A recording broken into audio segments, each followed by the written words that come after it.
There we go. Hello, welcome today to the next interview in this series for dog owners to help them discover the secret of dog experts that will transform their lives with their dogs and create the connection and bond they've always wanted in their best friend. So today I have Mike Shikashio. I'm sorry, There you go. Shikashio. Like I pistachio. practiced it. I did Shikashio. I have to look at it. I love your name. Mike is, thank you so much for being here. He's one of an awesome dog trainer.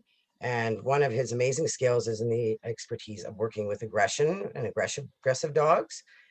Mike is known all around the world for his mentoring of dog professionals and teaching trainers and behavior consultants how to work with aggressive dogs in cases. We're truly honored to have you here. I really appreciate that you can, and I know that you can contribute to this conversation of helping dog owners connect with their dog. Thanks, Jody. It's great to be here. It's going to be exciting. I'm excited to do this. Yes. Aggression is a huge topic, and a lot of dogs are, to me, it's labeled, but they're considered aggressive very easily, and I understand that, but it feels like it's so much miscommunication and misunderstanding. I wonder if you could start by speaking into that a little bit. Yeah. So, the funny thing is my website name is aggressivedog.com, but I don't actually ever label dogs as that label. I never say, your dog's aggressive. What I say is your dog's displaying aggressive behaviors. Because the problem with labels is that they don't apply to everything that dog or person is doing. So if I said, Jody's funny, doesn't mean you're going to be funny all the time, right? So that's the problem with labels, is that, if you're at a funeral, you're not going to be cracking jokes, right? So same thing with dogs. They're not aggressive all the time. They might display aggressive behaviors in certain contexts. And that's why it's important to really recognize that, because many times, really, aggression or aggressive behaviors is just a normal response to a threat, something the dog's scared of or feeling threatened by in most cases. There's other examples where it's not quite that, but that's most cases where the dog is just feeling uncomfortable, threatened, or in pain, or something is there's a reason for their behavior. And once we start to look at that, we can really help the dogs and understand them much more by looking at aggressive behavior, not the dog is aggressive, right? Yes, and what's going on when that happens. Like you said, it's what's the situation, the environment, what's happened to create that behavior. Exactly. And so it's all about context too. Dogs, once you start to identify the context, the environment, the conditions in which that behavior happens, then it's much easier to understand the dog, because it can feel very unpredictable to some clients. It can feel uncomfortable. It can feel certainly emotional, where how dare you bite the hand that feeds you kind of thought process happens. How I buy my dog all these toys and expensive dog beds, and I care for it, and I do all the things, and he bites me, when I go near his food or something like that. And so it can feel like a real affront to us and our relationship. But again, many of those responses are again quite normal in the context that it's happening. So once we identify, okay, your dog bites when you go near its food bowl, now we know the context it happens. It's doing it probably for a very normal reason, which is resource guarding, or keeping it's something it values. All people, all animals do that because we've learned how to do that to survive and through evolution. And so guarding behavior is a very normal response. Once we understand that, then we can say, okay, we can manage and modify this. We can make sure this doesn't happen by changing our own behavior, but also helping the dog feel much more comfortable through training and the relationship that we have with them. So it's important to kind of, I think, take a step back sometimes, because there's a lot of emotions with aggression, right? That's really actually a very good statement, that we all have things. We all do it to every animal does, and we ourselves do. And it's really important to understand why a dog is doing it, and to work on it that way. Start from that point, not just saying, oh, it's an aggressive dog. And yeah, I like that, Yeah, remembering that. normal responses, right? The humans do it all the time. I mean, we are one of the most aggressive species on the planet, and we do it all the time. So, but we never, we we find normal response, like if somebody's, sticking a gun towards your head or something, you're going to respond maybe aggressively, and sometimes you don't. Sometimes you shut down, and sometimes you freeze. But some people will say, "Well, no, you're not going to do that." And you might try to punch the person pointing a gun at you. Normal response, right? Normal response to a threat, and dogs do the same thing. We can't fault them for having a normal response that evolution has chosen to allow them to have to survive. Yeah, yes. So starting at what's going on, and definitely not feeling like you said, you also touched on feeling responsible for it and taking either frustration or guilty or something. I find a lot of people trying to, like you said, buying this, doing everything they can, and the dog is still not liking them. That's or biting them. Yeah, I get that. I get that sort of thought process a lot is, is there something I'm doing wrong? The clients feel guilty or they feel frustrated. They don't, there's a lot of questions about their own behavior. And again, as a trainer or consultant going in, you sometimes have to help them understand why their dog is doing that. Most of the time, nobody's doing anything purposely. Like nobody goes on and says, I'm going to make my dog aggressive, or I want to adopt that dog that's got the biting everybody and make sure that continues to happen with me. Nobody does that, right? And it's nobody's most of the time. There's some cases, of course, there's a small sliver of cases that happens, but most of the time nobody's doing that purposely. So it's almost never the owner's fault. It's never the dog's fault. It's just miscommunication in that relationship, typically, or misunderstanding of dog behavior. Once you create that understanding, then you can really help the dog and make that aggression change, or make it less likely for that aggressive response to happen. It makes such a difference to learn and understand the dog, yeah, it's quite important to consider that it's not the dog, that's not your fault. I find I do get a lot of people, and the people, some people are quite ashamed to come forward and say it. Like, I think people think Exactly. that they're alone, that they're the only one struggling with a dog like this, and they're not, and it's not their fault, and that it is helpable, and Yeah, nobody to wants reach the kid out. at school, right? That nobody wants that kid at school that's punching the other kids in the playground, right? Nobody's going to go off admitting that. So it's the same. Like it can be very embarrassing for some dog owners to see that, or they've got to go for a walk with their dog and their dog's barking and lunging at everybody, or the kids or the other dogs. That's going to be embarrassing and frustrating. So again, it's creating that understanding between the owner and the dog, and can really benefit the overall outcome and seeing success in the long run. Yes, and that's what I want to do. I want to get people to understand they can get out. They can come out and get help, and I people will hide. I mean, it's dogs' lives are short, and they'll keep their dog in their little what they have to, and just maybe in their yard or whatever, away from everything because of some sort of behavior, and it doesn't have to be that way. And That think doesn't. about the impact of that, right? When people do that, it's again normal and responsible to do that. To let's say you have a dog that has bitten people coming onto your property. A lot of times people will say, okay, I'm not going to make that happen again. I'll put the dog away in the crate or in the room every time somebody comes over. But over the long run, in certain cases, that can impact the welfare of that dog, because it's managing a dog is reinforcing to us as humans because we don't have to worry about the dog biting. But if we start to put that into more extreme levels, let's say you have a very busy household, lots of visitors, or you have a home office or something, lots of visitors, so we're constantly putting the dog away, so the dog's getting less social exposure, less enrichment, less physical and mental stimulation, and it actually can make things worse in the long run because the dog's now not exposed to normal life in general, and can significantly impact. So you can see, especially in aggression cases, it can snowball into worse and worse, situations. Yeah, sorry, my dogs are barking. That's um, that's they must. okay. Dog conferences and dog dogs. If you don't have a barking dog, it's not a real dog talk.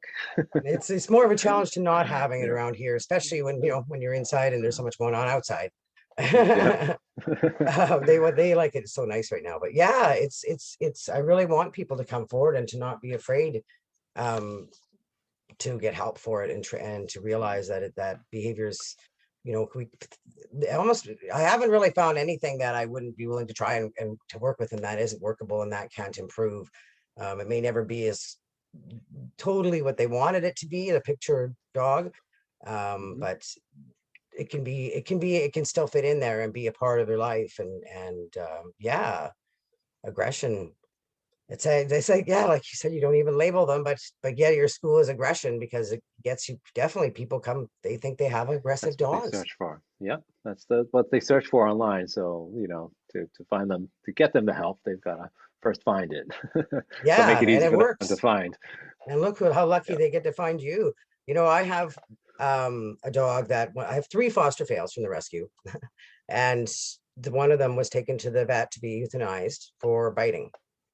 Hmm. And he was just I was a drop off point with the rescue. He wasn't supposed to stay, and he never left. And he's amazing.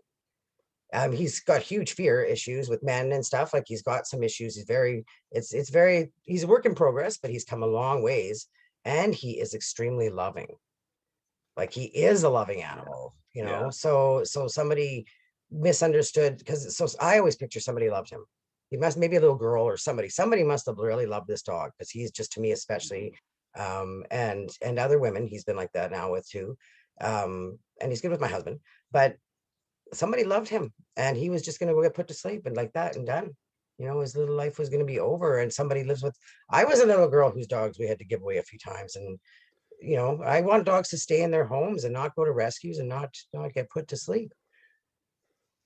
Yeah, and that's how it works sometimes. The dog's got to find the right home, the right person, and clearly you've gotten that. Your dog's gotten that with you, and so the matches are out there. Sometimes there's mismatches, as you know, but yeah, it's magical when that happens, when the dogs But it can work, end right? up. It just takes commitment, and Mhm. yeah. So another topic I wanted to ask you about was the preventing aggression, because as I mentioned earlier, we get a lot of people that are really conscious of being able to take away things from their dog, and Mhm. I know it can start as a puppy, but I think that we get, there's a lot of dogs that get adopted around 1 year old, 2 years old, and they can Mhm. create this by taking things away from their dog all the time. I'd love you to, what you would say to people, and to step into new owners too with that. Mhm. Yeah, so I think this is kind of a broad question, so I'll address it sort of broadly and then more narrowly towards the topic of like guarding objects and stuff. But really, the two main things that I stress with new owners or to preventing aggression is to really just get good at reading your dog. So getting good at communicating with your dog in terms of what they're saying with their body language, because that's how they communicate. So it's just like anything else that we have to learn. We learn over time by observation and watching those things. So you want to make sure that you also know what you're watching, right? So you have, it's kind of like you're learning another language, and you got to understand that the communication that's happening from the dog. So there's good resources online. There's some good YouTube resources, but for dog body language. But um, definitely learning that is going to significantly reduce the risk of any kind of aggressive responses. Because if you can see the dog is stressed, just like if you can see somebody in your home or your partner is stressed, you're not going to keep pushing the buttons. So if you ask them, honey, can you do the dishes? And they give you a scowl, and you know that next thing after the scowl is something worse happening, right? You're going to say, oh, okay, maybe I won't push that whole wash the dishes issue right now, and you will avoid that, or you'll learn to kind of take a step back from that. Same thing for our dogs. If we can recognize that when I'm going to try to take something away, the dog gives me a very subtle signal that most people might not recognize until they learn to look for it. That's going to come way before the growl, the biting, and the snarling and snapping. So recognizing body language, so good communication, that can also though help our pet owners be the dog's advocate, because many times we're out with our dog, and let's say the dog is starting to develop issues with strangers. Sometimes it could be that the dog's communicating that right away over the long term. We just don't recognize it. So the dog's like, oh, and so people are saying, oh, can I pet your dog? And you're like, yeah, sure, my dog's friendly. But over time, the dog's like, yeah, no, I don't want that person near me. And it can actually get worse because the dog's like, yeah, I've been trying to tell you that I don't like people. I guess I'll have to escalate. So maybe I'm going to growl now because nobody's paying attention to my head turns or my lip licks or my yawns or my ears going back. All the very clear signals once we know what to look for. So we can be our dog's advocate if we can start to recognize those signals, like, oh, my dog's feeling a little uncomfortable. Maybe it's not a good time to pet my dog. So reading and communicating with the dog is number one. And number two is good socialization and understanding the context in which aggression can typically happen. So socialization means, of course, exposure to certain things in the environment that we want the dog to get comfortable with. That could be people, cars, kids, dogs, cats, whatever it is in the world. And helping the dog understand those things are safe. That thing is safe. That car going by is safe. Nothing to worry about there. Gradually exposing them to things like that in the environment. That's important. And it's unfortunately something that we've not been able to do as much during the pandemic because Yes. of everything going on in the world. So a lot of dogs have been restricted on their socialization, which is why it's so important to recognize when they're feeling uncomfortable in that new environment. Take your time, gradually expose them to those particular stimuli in the environment so that they do become more comfortable. But also recognize that even with the best socialization in the world, there's certain situations a lot of dogs just aren't going to be comfortable with no matter what we do for socialization. So things like maybe a nail trim, we've got to probably do a little extra work with, or taking away something of value to them because we're dealing with normal responses again. If somebody's out at a restaurant, they're starving, and some stranger walks up and sticks their hand in their plate, their response can go anywhere from hey to and which would be the growl, to slapping their hand away, which would be like a little bite, to punching the guy or pulling out a gun or a knife, which would be like a real high level bite.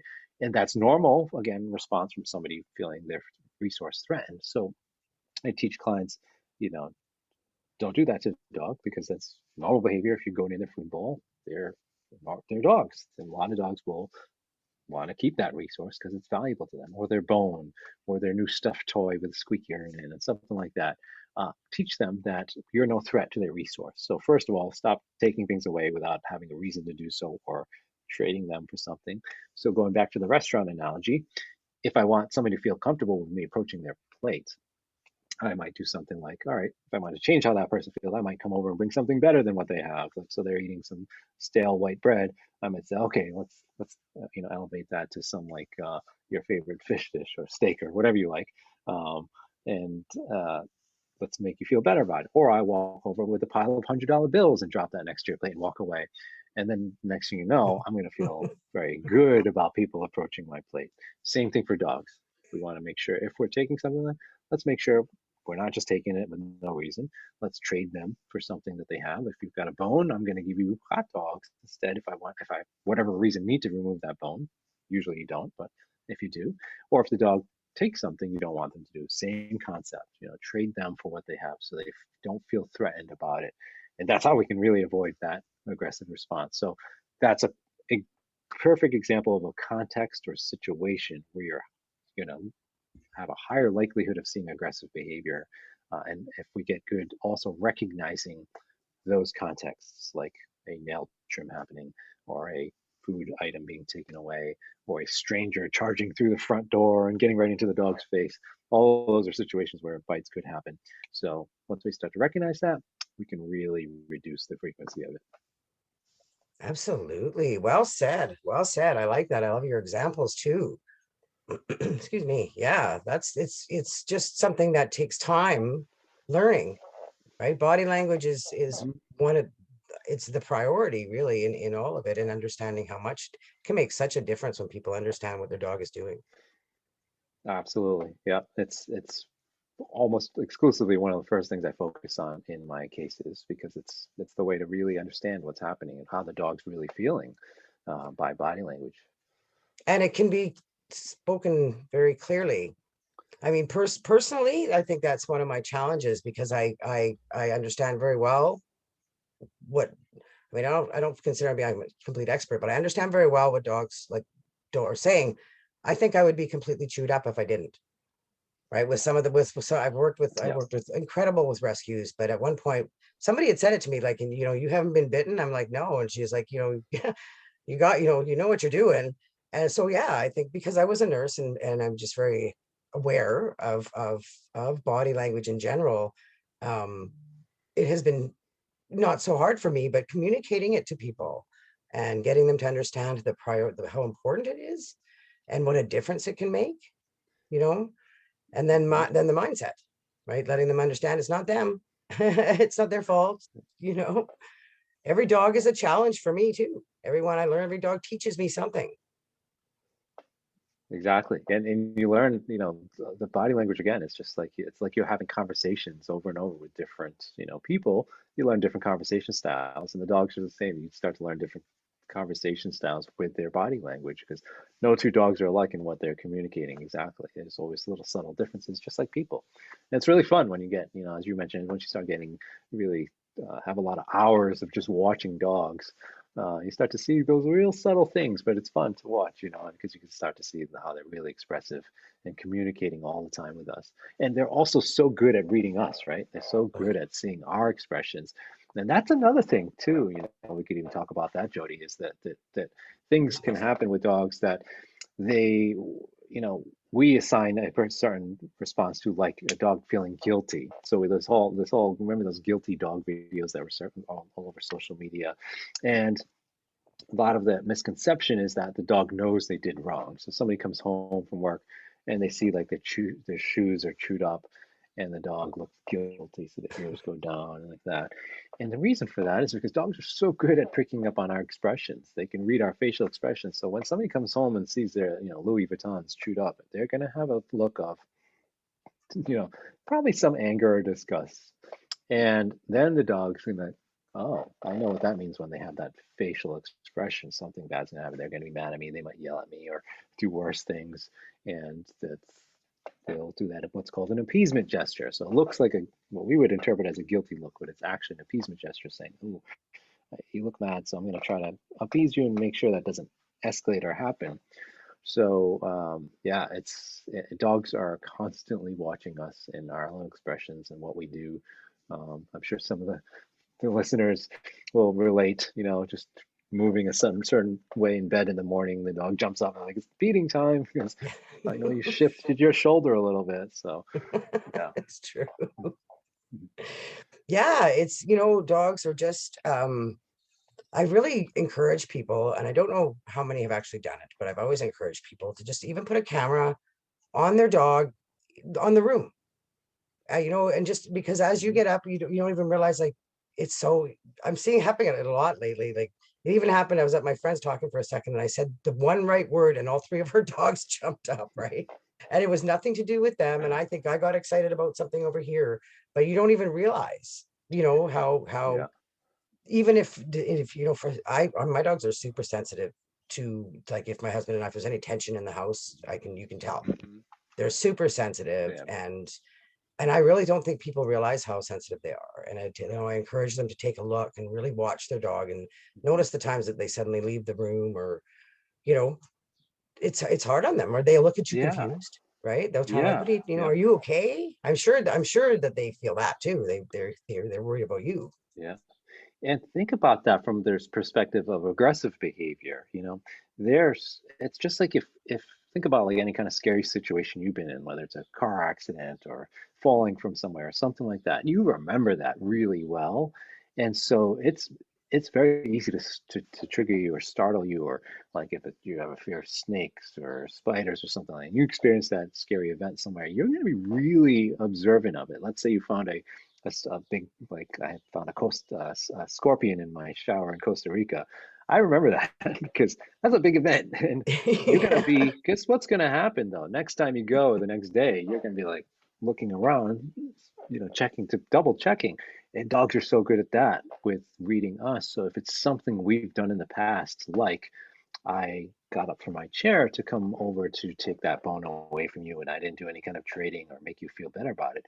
It could be as subtle as, oh, there he goes again, getting up out of his chair or even shifting his rear in the chair. That means he's about to come take the bone away. And that's where you might see the aggressive response where the dog's like, "Arr," when they just see you shift in your chair. And that can be hard to understand from us as humans. But like, what? I don't get it. I didn't do anything. I didn't go near his bone. I didn't I didn't do anything. But when you start to unravel it, it's because the dog's noticing those little details. And they're so good at perceiving those things because again that's how they communicate. They're reading what we're doing, they're listening to what we're saying too. If you want to do something fun, like think about your dog's favorite words, whether it's walk or treats or cookies or whatever, and just start talking in normal tone of voice. So don't say cookies. Be like, so yeah, we went for a walk today, and then we had some cookies and some treats. And your dog, just from hearing those words, even if you're not doing it the same way, because they're so observant. But with aggression, same thing can happen at a much higher level because they're really going to be watching those little details, the little, is there that sound coming down the street? Is a certain sound of the UPS truck? They know. They're going to know, way Yeah. before the actual event gets there because they're so in tune to watching for those little signals in the environment. Well, mine sure know when I'm driving. Like because I'm coming around the corner, Yeah. they do. They're so in tune to everything and to the sounds and our feelings and our emotions and yeah, figuring out what triggers it, where it starts, that was interesting the way you said it, because yeah, that's, I believe it, that sometimes we're not sure what it is that's causing it, so it's kind of like backstepping and getting the people and everybody to look and to think about, okay, when did this start, or what's triggering, what's, and then go from there to helping to stop the behavior, or to redirect it, or whatever you're going to do with it. Yeah, that's Yeah. and I liked your analogy with people and a plate with your dinner. Yeah, I That's use it all the time with my clients. It makes sense. They get that one.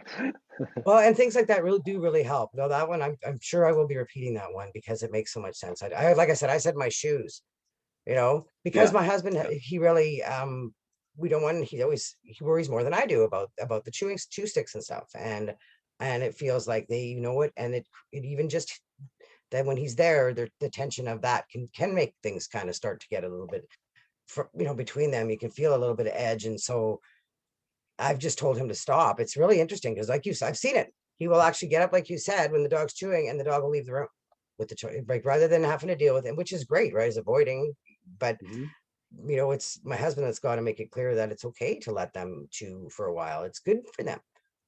And that's the other yeah, thing. I'd love to ask yeah, your opinion, because it is so important for them to chew, right? Like dogs need to. I would love to you here to say it too, because I know it's so good for them to get that. yeah. I would say it depends on the dog too, Yeah. how much they enjoy, but definitely, I think the bigger picture way to see it is that the dogs need the enrichment, whether that's chewing on something, or whether if they're a hound and they want to sniff things, or if they're a border collie, they need to run around a lot, and so making sure we're meeting the breed specific needs, things that we've again selected for in breeding the dogs for generations. We have to make sure we're not forgetting that and we're meeting those specific needs. But chewing can certainly be, it's not necessarily a breed specific behavior, but more prevalent in some dogs, and they're more going to enjoy that more. They're going to enjoy enrichment toys more. So yeah, Yeah. really important to allow for those meeting the dog's needs. Really. It's yeah, it's very interesting. I do a lot of scent. I love using scent and scent work, and I'm addicted to agility and rally. I think I fell hmm in love with rally obedience because it was so close to what I believed in doing, hmm like right away. So although I do compete, I don't practice. I practice for competing, but that's not the idea. It's fun, it's just fun stuff, and they love it. And yeah, of course, it involves treats, but it's an outlet and for Yeah. things to do. And the one that loves agility, I do as much with him as I can. It really gets his energy out, and yeah, and just and understanding everything, because I live with dogs. I definitely live with one dog that has aggression issues, right, I would say. Mhm. But we learn how to deal with it, and I watch him, and if I do give him enough busy time and enrich his life, it makes a big difference on that aggression that he's seen. He doesn't like the super submissive one. It really bothers him. It bothers him that my one dog is so submissive, and I can't really change that guy as much, but he's awesome. But it's really interesting. But so I just watch them, and you learn, and I try and help him through it, and so far it's been good. I mean, nobody's gotten hurt. I think there was a couple things in the beginning, but it's a challenge. And so not even dog trainers and dog experts have these dogs that we're working with. Yeah, that's People are how a not. lot of them become dog trainers, right? They get a difficult dog, they start to learn about dog behavior, and next thing you know, they're getting into dog training. So, I worked with the Border Collie Rescue, and it was just fascinating. fascinating working with the border collies and with Mhm. all sorts of course, lots of aggression. And no, I got bit once by one, but it was a mother protecting her puppies. I was the one changing the bed all the time, and she knew it. She didn't like me. And you know, that's okay. I just did my best to stay out of her way and you know, respected her. But I found generally when I watched dogs and learned to see things and didn't challenge them, the ones that I, you know, challenging a dog that you know may have some aggression is not Yeah, some never. protective qualities. I don't even like seeing aggression that much, right? But whatever it Yeah. is, I just keep watching them, not pushing them, like you said, right? Yeah, it's generally not a good idea to Yeah, confront a dog that's you know got yeah, teeth. yeah. Well, it's watching, like you said, watching for those little signs, and they're so clear. Sometimes the raise of the lip. They usually give us signs before becoming resorting to biting. Hmm. Oh yeah, yeah.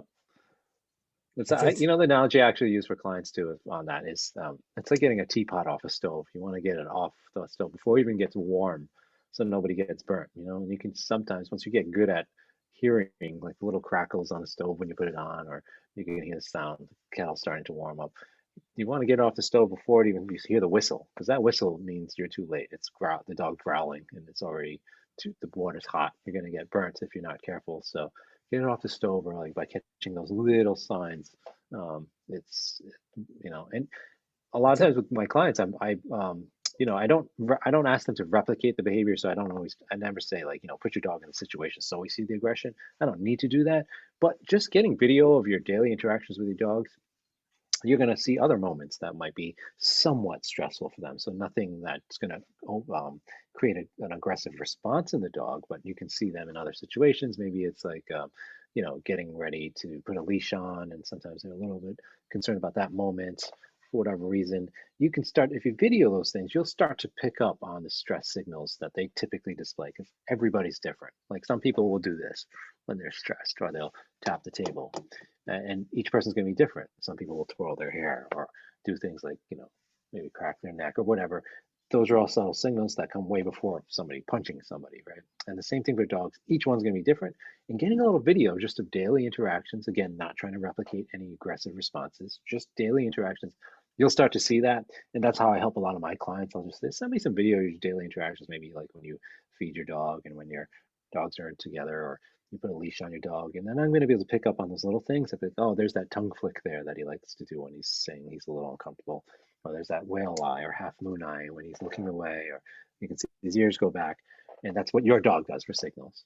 And it's different than the other dog that might yawn or, you know, scratch its ear or sneeze or do those things that dog does when it's stressed. So I think video can be super helpful for a lot of clients.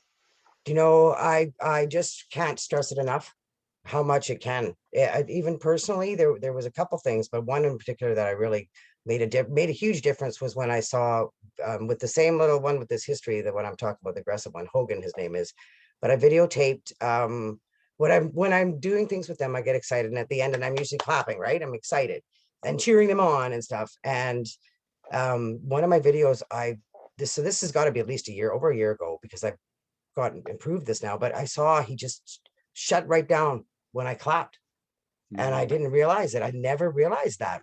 And I was like, oh my gosh. So it's actually interesting because he now comes running to me when I clap. Like even if I'm just mm, excited, he comes to me now. So yeah, I've said, but I would never have, I don't think I would have noticed it like I did, or as quickly as I did at all. mhm, You know, video is just, and another time at a competition, at a rally competition, I thought I lost my little guy. I thought he was done when he suddenly went off, right? He's supposed to come with me, and he didn't, and his nose was down.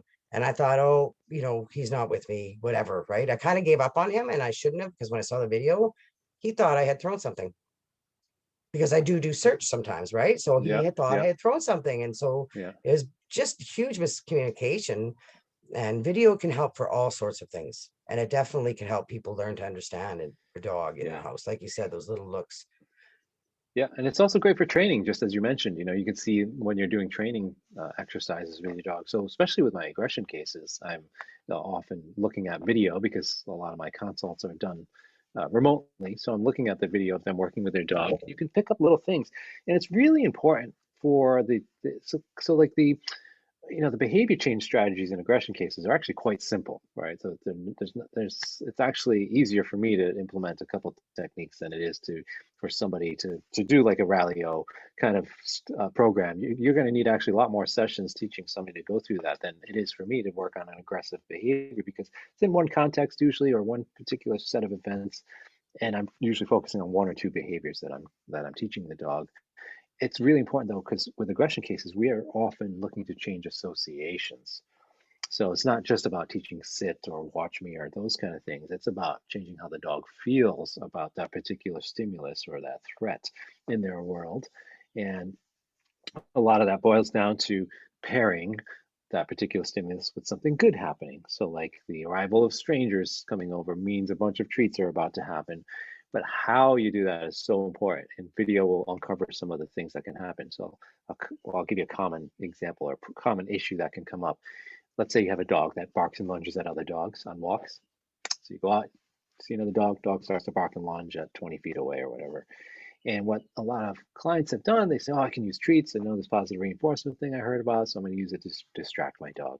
So they take a treat, they have it, they got their treat pouch on, they're ready to go. They get their treat out and they put it up in the dog's nose because they're worried about the dog barking and lunging at the other dog. So they lure their dog away from the other dog. So they're looking up at the owner, and then they give them the treat. And then the dog turns and looks and sees the other dog. If you do that enough times, what happens is you putting a treat up to your dog's nose predicts another dog's about to show up.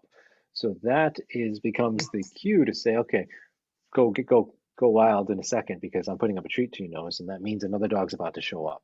And that can happen in so many different ways. It can happen as subtle as the client just shifting to get the treat, so that they to go get the treat, they shift their shoulder, they reach in that direction. Again, if the dog sees that enough times, they're like, oh, great, there they go again with reaching for that treat. That means the dog is about to show up. So let me get ready. And that's what we call reverse order conditioning. Yes. And that can actually create a lot of issues. One of the, actually a great way to teach a dog not to take treats on walks, because they'll say like, I'm not taking that hot dog from you, because every time I do, another dog's about to show up. Or similarly in the home, you get clients that they're worried about the strangers coming over. So the dog has issues with people coming to the home. Yes. And so they're like, I read online or I learned about this technique where if the stranger's just tossing treats, it'll be good for my dog. My dog will start to be okay with this person. So they go to the kitchen and they start chopping up hot dogs and they get all ready and they're happy. They're like, all right, we can do this training thing. And what happens is then the stranger shows up.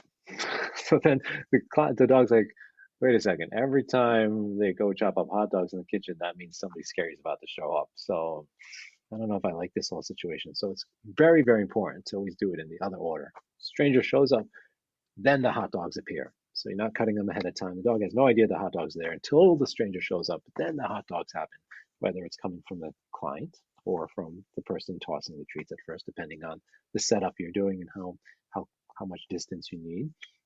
But those little things, those details you're going to pick up on video. So you'll be able to see, is there something your dog's being very observant about, saying, because they are observant, they're learning that it's okay. Something they're doing ahead of time predicts something bad's about to happen. Very smart at that. Yes. Yes. Yeah. Look at the separation anxiety cases too, right? You see, all it takes sometimes is the owner to pick up their keys and the dog starts to panic because they know Yep. that's a precursor for the owner leaving.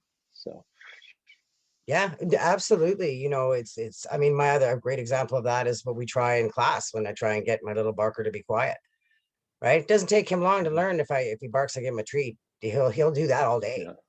Yeah. He loves Yeah. that. He likes that game. So I had to change it up because it happens very that's the fastest thing I've noticed that dogs will pick up on, is if we're trying to get them to be quiet, especially in class. Yeah, they'll just, if they bark and they get a They treat, know when you're busy. yeah, they're like, okay, here, wait, if I bark again, I'm gonna get another one. They If I know bark when you're again, I'm busy. gonna get It's like the people when they're on their phone, the dog only barks to them and they're trying to make a phone call or on the phone or on a Zoom meeting. I've had that happen too, where clients' dogs will pick up on like, okay, they'll give me a treat because they're just trying to get me to be quiet. So they end up getting reinforced for that undesirable behavior.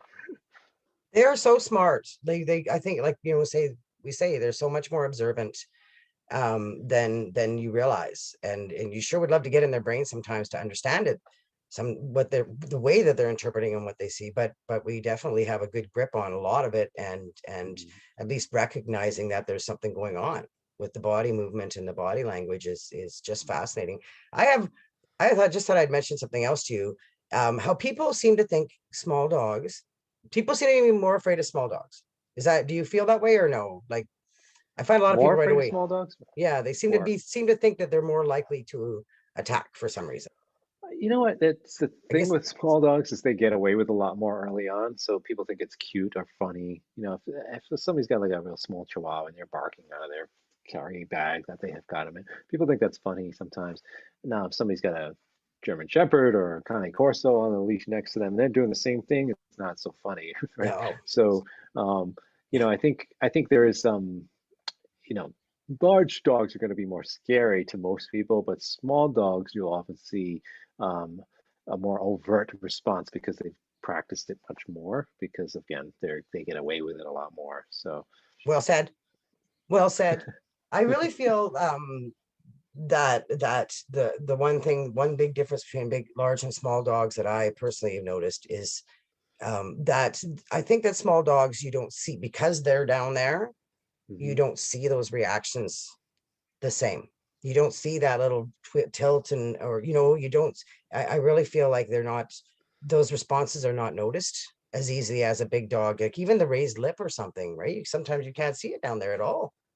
You don't know what your Yeah, dog is yeah, doing down there. It's a little bit of a different challenge, and that's why even videotaping, down low and getting a real good look at what they're doing is so much body language. yeah, absolutely. It's fascinating. I just love this topic. I think that you've given some um, great nuggets of gold, information to help people, and definitely right on the line of what I'm hoping to help people with. I appreciate your time so much. How did we do? I think we're right about half an hour-ish. It's all great though. Was there anything else you Okay. wanted to add? I'm so thankful that you're joined. Yeah, no, those were all really great questions. Good topic flow, and yeah, I was happy to be part of this. So thanks so much for Awesome. for I'll inviting stop me on. recording and just hang on one second. Thank you so much for today.